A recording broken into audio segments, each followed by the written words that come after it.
and I'll write your name. Taylor Swift is the most popular singer on earth today. She has an impact that has really redefined what artists can do with the combined reach of music, digital streaming, global touring, and an internet following. The current and former president, just as a baseline, have about 15 to 30 million followers on Instagram. That's more than most people who use the internet. Well, they've both been president after all. Swift does not have double or triple their numbers. Taylor Swift has 10 times that.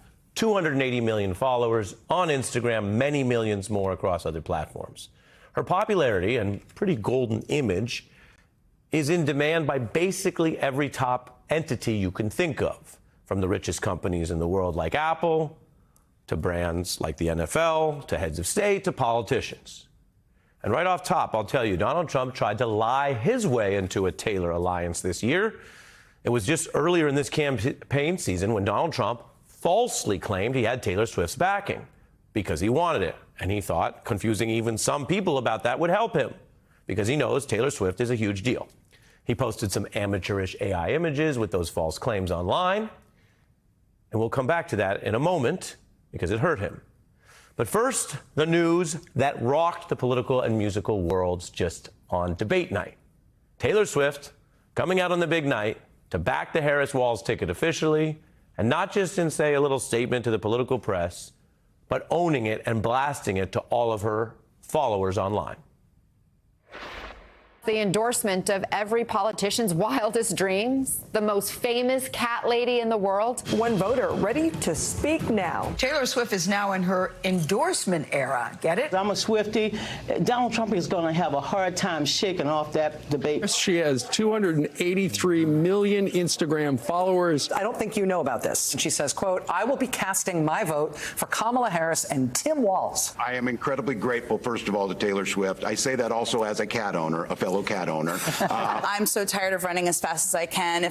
Would I get there faster if I were a man? This may be a sort of door swinging open for the girl dads for Harris. I guess I'll just stumble on home to my cats. Say I didn't warn ya. Perhaps the most anticipated and potentially most consequential presidential celebrity campaign endorsement that we've seen. The most consequential. The running mate responding in real time. And he knows it helps the Harris-Walz ticket. Swift has turned her following into civic action before, even in far less hyped, less known races. I'll remind you, about 6 years back, she supported a Democratic candidate in Tennessee, which caused voter registrations to skyrocket.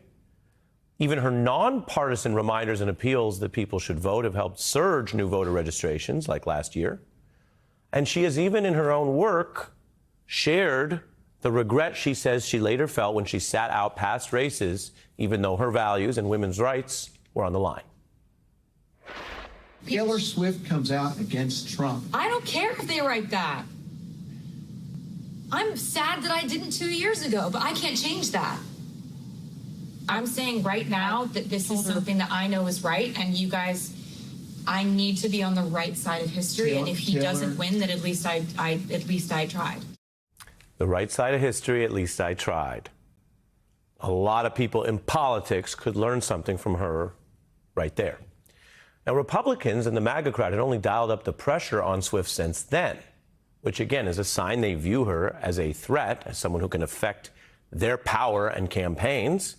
And right-wing voices online were taking a preemptive strike with those conspiracy theories about some Biden pact to take over the Super Bowl with a Biden-Swift endorsement deal. That did not happen, but that storyline was trying to suggest something somehow sinister about her civic role or to bully and quiet her. MAGA pundits were on the attack. The implied threat was if she imposed Trump this time, this year, her career and her life would even get worse. Some pledged a, quote, holy war against Taylor Swift if she backed the Democrats at that time when Biden was the nominee. And that brings us back to Donald Trump trying to muddy the waters with his usual playbook of lies, because he posted those false claims about the endorsement. I showed you the headlines. And so note where Taylor Swift's new Harris endorsement begins.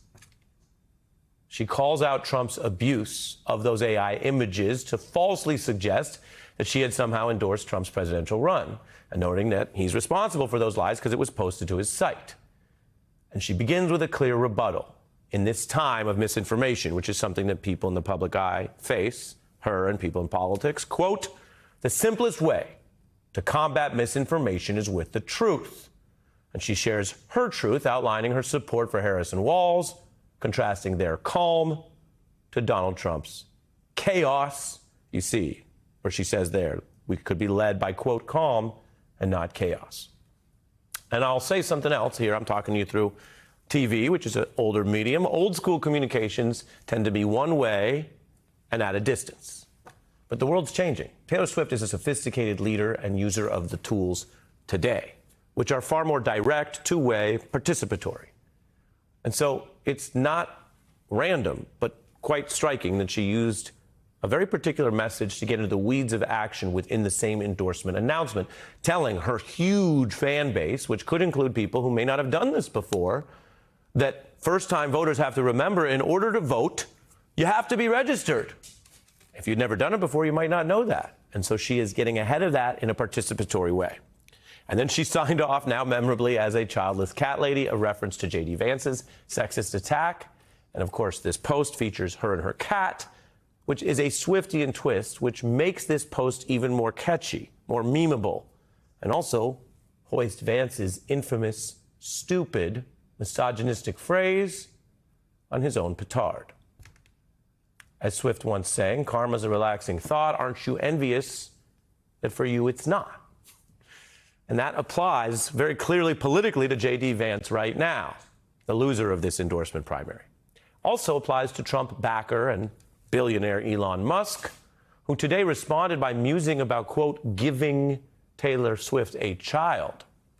A sexist and clearly Swift-obsessed response that shows how these men are unable to deal with her and what she does with her power. That same song actually continues. Karma is a cat purring in my lap. Me and Karma vibe like that. Well, people are vibing. Most people, when you post online, if you got a few thousand likes, you'd think that was a pretty strong post for the year. Within a day, the Harris endorsement post has topped 9 million likes and counting. Direct referrals to that voter registration site that she flagged are already topping 330,000 as of this morning for Vote.org. We'll be updating that number as it rises. That is just the overnight number. A Swift response. It could hit millions over the weeks ahead. So the Swift effect is measurable. And during the debate, they tracked this. Searches for voter reg went up, but then it tapered off as the debate wound down, as the Washington Post reports, and that's typical. But then, quote, when Swift's endorsement dropped, it jumped back up. That's remarkable. Talk about civic engagement. Those are national trends. So Taylor Swift's single endorsement post is on par with the interest that was generated by both of these super famous candidates being on stage for 90 minutes in a televised debate. So who's afraid of little old me, as Swift once asked? Well, clearly, some of those people on the right who lost this contest over her endorsement. And clearly, Trump, Vance, and Musk, and some of their bro allies who have been taught a lesson here, that all the lies, tricks, and political bullying failed. Now, we don't know what's going to happen in the election. The vote is up to you. But Taylor Swift and Kamala Harris clearly have their own stories, their own lives. They forged their own paths in very different careers and at different times. But it's worth noting that both clearly know a thing or two about breaking barriers, and after proving their work and their talents in their fields, they often run into the same old sexist disdain and disrespect from the same old haters. Well, maybe these two women also share the fortitude to shake it off and the confidence to even have fun while doing it.